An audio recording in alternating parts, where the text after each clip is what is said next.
வணக்கம் boomer uncle Vijay. என்னடா boomer uncle அப்படின்னு சொல்றேன்னு பாக்குறீங்களா?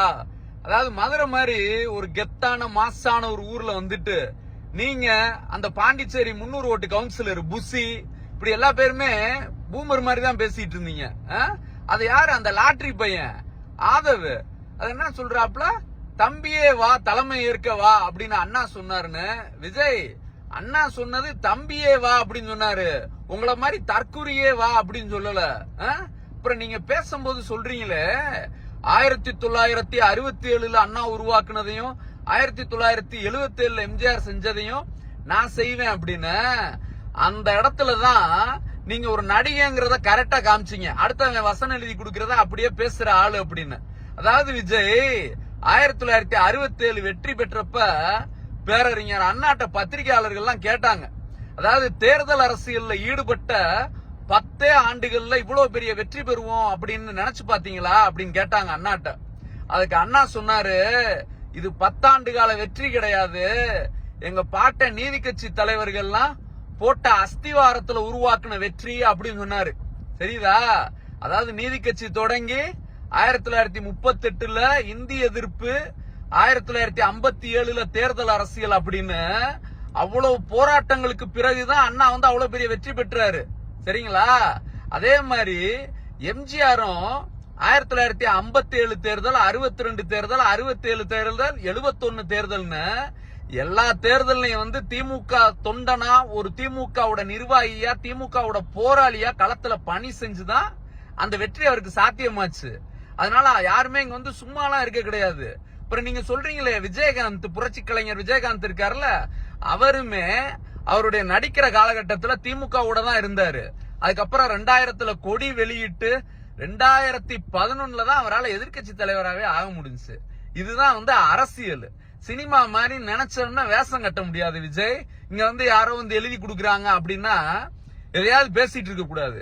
அப்புறம் பேசும்போது சொல்றீங்களே, நான் வேட்டையாட வர்ற சிங்கம், வேடிக்கை பார்க்க வரமாட்டேன் அப்படின்னு சொல்றீங்களே. அதாவது பஞ்சுக்கு வேணா அது நல்லா இருக்கலாம், ஆனா சிங்கம்ங்கிறது என்ன தெரியுமா? நீங்க சொல்றீங்களே சிங்கம் பலமான மிருகங்கள் எல்லாம் வேட்டையாடும் அப்படின்னு சொல்லி. சிங்கம் எதை வேட்டையாடும்? பலமான மிருகத்தையா வேட்டையாடும்?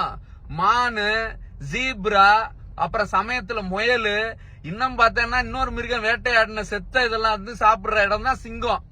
அந்த மாதிரி தான் இருக்கும். சரியா? அதே மாதிரி தமிழரோட பழந்தமிழர் வீர மரபுல சிங்கத்துக்கு எல்லாம் இடமே கிடையாது. தமிழனோட மரபுல புலி, யானை, ஜல்லிக்கட்டு கால அப்படிதான் தமிழர் மரபுல வரும். சிங்கம் மாதிரியான சோம்பேறிகளுக்கு எல்லாம் தமிழக மரபுல இடமே கிடையாது. அதே மாதிரிதான் விஜய்ங்கிற சோம்பேறிக்கு தமிழ்நாட்டு அரசியல்ல இடம் கிடையாது. பனையூர் பண்ணையார் அவர்களே, நீங்க ஒரு பெரிய சோம்பேறி, அத முதல்ல நினைச்சுக்குங்க. அப்புறம் சொல்றீங்க 30 வருஷத்துக்கு மேல நான் நடிச்சுட்டு இந்த இடத்துக்கு வந்திருக்கேன் அப்படிங்கிறீங்க. விஜய், அதாவது நடிச்ச உங்களுக்கே இங்க வர்றப்ப இவ்வளவு பேச்சு இருக்கு.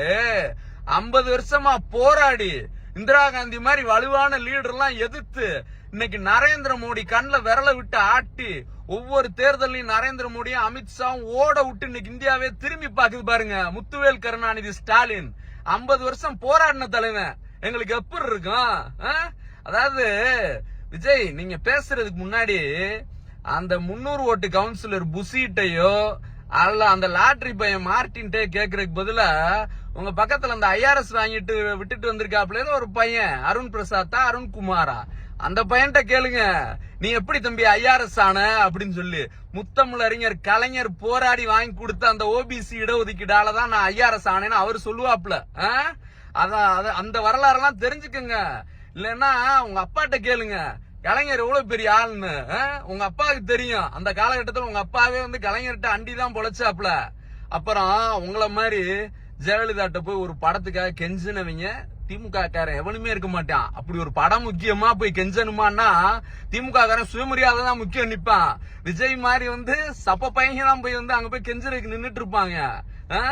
தெரியுதா விஜய்? அதனால அந்த வரலாறு எல்லாம் தெரிஞ்சுட்டு நீங்க பேசுங்க.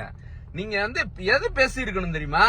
நேத்து அமித்ஷா கொண்டு வந்தாரு 130வது சட்ட திருத்தம், அத பேசியிருந்தா கெத்து.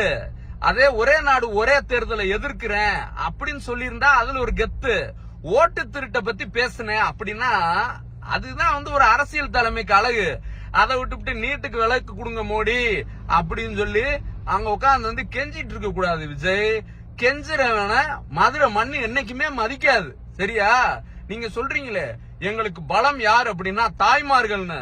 அந்த தாய்மார்களுக்கு 1989லயே சொத்துல சம உரிமை கொடுத்தவர் முத்தமிழறிஞர் கலைஞர்.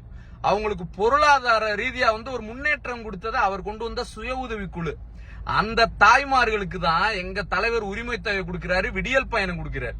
நீங்க ரெண்டாவது யார் சொன்னீங்க உங்களோட பலம்னு? குழந்தைகள். அந்த குழந்தை பசியோட வந்து போய் பள்ளிக்கூடத்துக்கு போக கூடாதுன்றக்கா காலை சிற்றுண்டி கொடுத்த தலைவன் எங்க தலைவன். சரியா? இளைஞர்கள் சொல்றீங்களே நான் முதல்வன் புதுமை பெண்ணுன்னு நண்பா நண்பீஸ் அப்படி எல்லாத்துக்கும் வாயளவுல வந்து இப்படி பேசிட்டு பிளாக்ல டிக்கெட் கொடுத்து ரசிகரை ஏமாத்துற மாதிரியான சில்லறத்தனம் பண்றவங்க நாங்க கிடையாது. சரியா விஜய்? அதே மாதிரி மதுரையில 10 தொகுதி பேர் சொன்னீங்கல்ல, உங்ககிட்ட சவாலாவே விடுறேன்.